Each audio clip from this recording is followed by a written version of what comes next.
भाई मोबाइल थोड़े अंदर कर लेना यार, पीछे कैमरे लगे हुए हैं।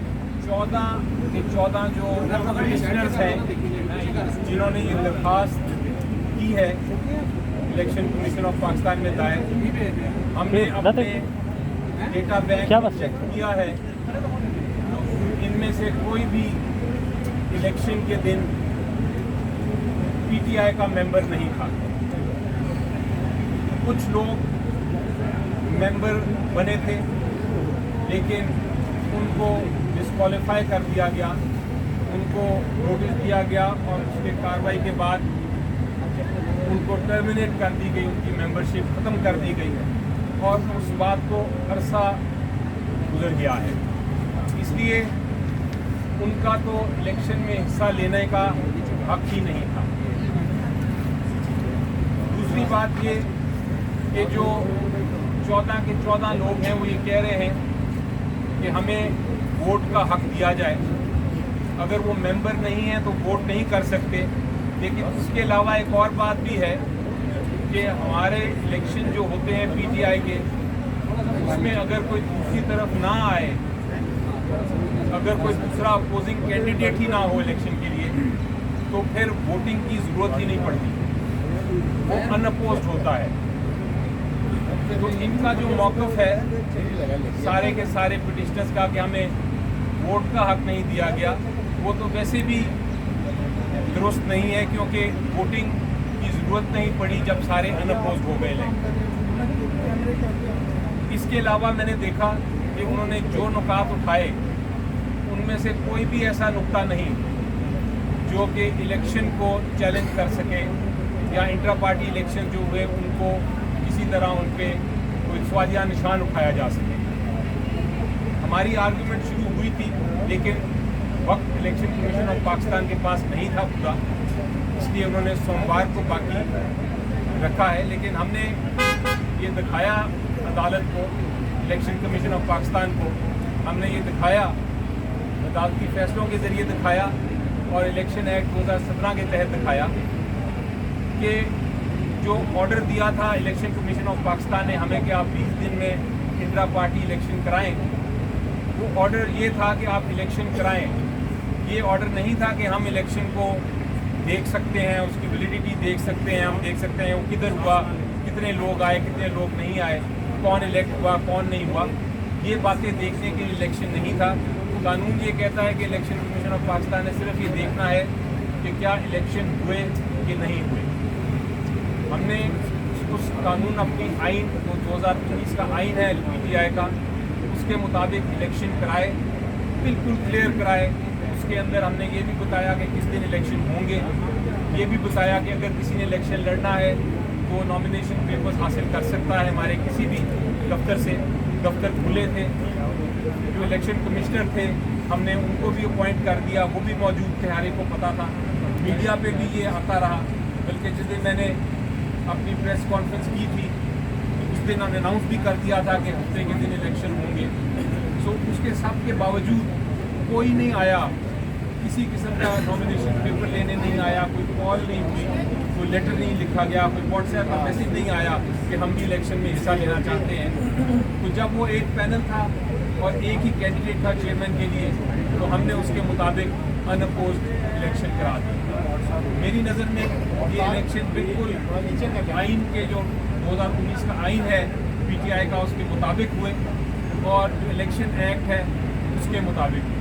किसी किस्म का कोई गुंजाइश नहीं है कि इस इलेक्शन को चैलेंज करें। और जिस तरह मैंने कहा कि ये जो 14 पिटीशंस आई हैं ये तो मेंबर्स भी नहीं हैं और इनमें से किसी ने भी आके ये नहीं कहा कि हम इलेक्शन में हिस्सा लेना चाहते हैं। सब की एप्लीकेशंस पढ़ लें, वो सिंपली जनरल बातें करते हैं।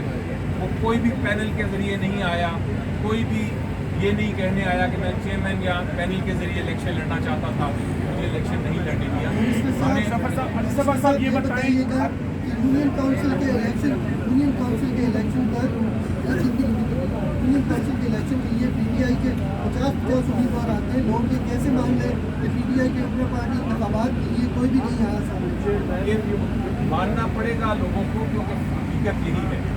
आप ना माने वो अलग बात है, लेकिन हकीकत यही है कि कोई नहीं आया। अगर आता तो हम इलेक्शन उसकी वोटिंग भी हो जाती, लेकिन कोई भी आज तक नहीं आया जिसने ये कहा हो कि मैं ये पैनल लेके आया था, ये मेरे नॉमिनेशन पेपर्स हैं और मेरे नॉमिनेशन पेपर्स एक्सेप्ट नहीं अली किए। ज़फ़र साहब ये बताएं कि आज अली ज़फ़र साहब ये बताएं कि आज इंतखाबात की आमद है और इंतहाई खुशगवार माहौल में चीफ इलेक्शन कमीशन ने आपसे एक शिकवा किया खुशगवार माहौल में, वो क्या शिकवा था जो चीफ इलेक्शन कमीशनर ने आपसे किया? चीफ इलेक्शन कमिश्नर साहब ने काफ़ी गुफ्तगू की और एक बात उन्होंने जरूर कही थी। उन्होंने कहा था कि आपने ROs के जो है आपने स्टे ले लिया है। हमारा ख्याल था कि शायद आपके राइवल लोगों ने दिया है ये स्टे, आपने क्यों नहीं दिया? तो मैंने उनका ये जवाब दिया है, मुझे भी आज सुबह ही पता चला है। सर आपने कहा था, आपने पिछली बार इसलिए वो मुकालमा था, वो लाइट हार्टेड किस्म का मुकालमा था, होता है इसका। अली ज़फ़र साहब या कहा था कि जो चीफ इलेक्शन कमीशन है वो दूसरी पार्टी के आपने अली- पिछली बार कहा था कि कोई आप समझते हैं जो आपके खिलाफ दरखास्तें हैं ये फरमाइशी तौर पर है? जी लगता यही है, क्योंकि आप देखें कि एक तो हर एक ने एक दूसरे की जो बहस थी वो ड्रॉप की है, आप वही बहस कर रहे हैं। और दूसरी चीज़ ये कि अगर आप बहुत सारी एप्लीकेशन देखें तो उसी हैंड राइटिंग में है और उसी वही अल्फाज इस्तेमाल हुए हैं और शायद पेन भी कुछ एप्लीकेशन में एक है, कलम भी एक है। तो लगता यही है कि लोगों ने बस आके सोचा कि हम एप्लीकेशन दे दें। फैसला आपके खिलाफ आ जाए इलेक्शन कमीशन का, तो आप क्या स्टेप करोगे उसके बाद? देखिए मैं आपको ये अर्ज करता हूँ, जितनी एप्लीकेशन आई ये सारे प्लान के थ्रू। मैं आपके साथ फिगर शेयर करता हूँ, आप नोट करें। 8,37,950 ये PTI के पास रजिस्टर्ड एलिजिबल वोटर है जो हमारे पास डेटा में मौजूद है।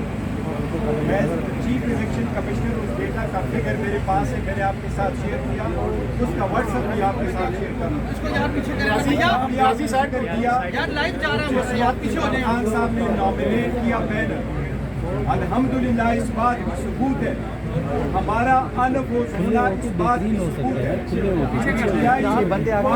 लाइव कट हुआ है, चेयरमैन इसलिए जिस वक्त खान साहब ने कहा ये मेरा पैनल है, 8,37,950 रजिस्टर्ड वोटर आगे वकील इशारा खराब करा, हमने पूरी अपनी जगह पे खड़े हैं। खान साहब की बात के खिलाफ पैनल के खिलाफ मुकाबले में कोई खड़ा कर सकता है। ये वो लोग हैं जो प्लांटेड हुए हैं। हमारे जिस तरह अली ज़फ़र साहब ने जिक्र किया, सारे इलेक्शन हमारे पैनल में से। एक पैनल के लिए ये कोई विलेज काउंसिल का इलेक्शन नहीं है, कोई एक बंदा आए और वो कहे मुझे नॉमिनेशन फॉर्म दो, मैंने इलेक्शन लड़ना है। वो पैनल बेस है, मिनिमम मेरे पास 20 बंदा आएगा कि ये हम 20 बंदे हमारी इलेक्शन के लिए, ये मेरा पैनल है। मैं सदर में vice president, senior vice president, secretary वगैरह 30, ये इवन यहाँ भी 14 बंदे आए हुए, ये सारे प्लांटेड हैं। हमारी इलेक्शन कमीशन से एक इस्तदा है कि कानून में लिखा हुआ है कि अगर इलेक्शन हुए हैं तो हमने भी इलेक्शन उस तरीके से करवाए, उससे बेहतरीन जो 175 पार्टियों ने किया है। आप तारीख में न लिखे हुए कोई ऐसी सज़ा की तरफ न जाए जिस तरीके से आप सोच रहे हैं कि आप भला रोक लें। मेहरबानी करें, आप 5 जज साहिबान जो बैठे हैं 25 करोड़ आवाम को रिप्रेजेंट करते हैं, उनकी बुनियादी हकूक़ के मुताबिक आज भी मैंने रिक्वेस्ट की है कि बल्ले के निशान का सर्टिफिकेट फ़ौरन इशू किया जाए। ये मैं आपको जिक्र करता हूँ, ये बड़ा ज़रूरी है हो जाए। इलेक्शन कमीशन के साए तले हम मौजूद हैं। मैं इलेक्शन कमीशन से एक और मुतालबा करता हूँ, आज हमारे एक डाई हार्ड वर्कर शेर अफजल मरवत को अरेस्ट किया गया, हम शदीद मजम्मत करते हैं उसको अरेस्ट किया गया। कोई भी आप कहते हैं कि हम लेवल प्लेइंग फील्ड देंगे, क्या आपने हमें लेवल प्लेइंग फील्ड दे दी? क्या आपने दूसरों को रैली और कन्वेंशन की इजाज़त दी हुई है? हमारे पास रैली और कन्वेंशन की इजाज़त है या नहीं है? क्या उनके पास गने थी? इसलिए ये जितना भी प्रोसेस हो रहा है इसके साथ फ्री एंड फेयर इलेक्शन बहुत ज़्यादा शेर अफजल मरवत की एग्जाम को कौन कंटिन्यू करेगा?